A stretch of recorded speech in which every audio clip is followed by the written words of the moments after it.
Mwingine anaamka asubuhi anasema bana, kesho tutaandamana, kwa sababu zile sababu zinazopelekea watu wafikirie kuandamana hazijatatuliwa.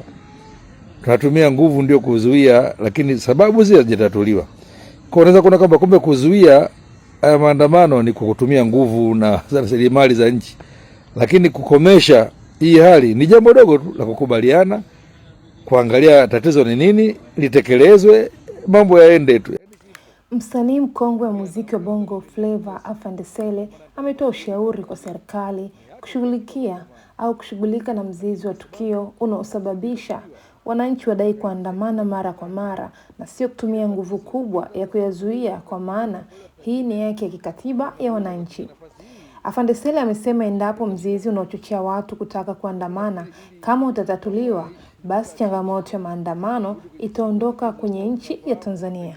Twende tukamsikilize Afande Sele nini hasa ambacho amekishauri serikali, hasa kuelekea ile tarehe ambayo watu wengi wamekuwa wakisubiri, kwa sababu baadhi ya watu wamedai ya kwamba siku ya tarehe 7 mwezi huu wa 7 wataenda kuandamana.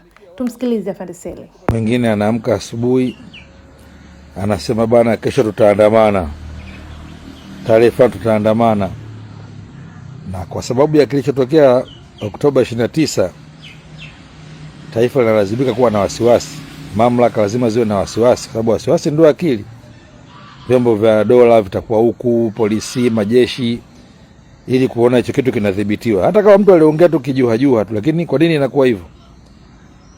Kwa sababu zile sababu zinazopelekea watu wafikirie kuandamana hazijatatuliwa. Tunatumia nguvu ndio kuzuia, lakini sababu zile hazijatatuliwa. Kwa unaweza kuona kwamba kumbe kuzuia haya maandamano ni kwa kutumia nguvu na rasilimali za nchi, lakini kukomesha hii hali ni jambo dogo tu la kukubaliana, kuangalia tatizo ni nini, litekelezwe, mambo yaende tu. Yaani simple. Mwingine anaamka anasema mimi nina kikosi bwana, mkiandamana nitawafanya hivi, nitawafanya vile. Ni haki ya katiba kuandamana, lakini kwa sababu tatizo halijatatuliwa, tunakaribisha kila takataka, kila tatizo. Hata watasema beberu watutakii mema, kweli watutakii mema, wana uwezo kutumia nafasi hii kuleta shida katika nchi yetu. Kwa mimi nafikiri ili mambo haya yaishi ni kukaa chini tu, kurudi kwenye msingi wa tatizo ambao tunafahamu wote, ngazi zote, vyama vyote, kila mtu anajua tumekwama wapi. Sasa unajiuliza kwa maslahi ya nani? Watu wanaamini kupitia katiba kutakuwa na wajibikaji serikalini, kodi zao zitatumika vizuri, watapata maendeleo. Wanaamini pia kupitia tume huru ya uchaguzi watapata viongozi wanaowatumikia wao.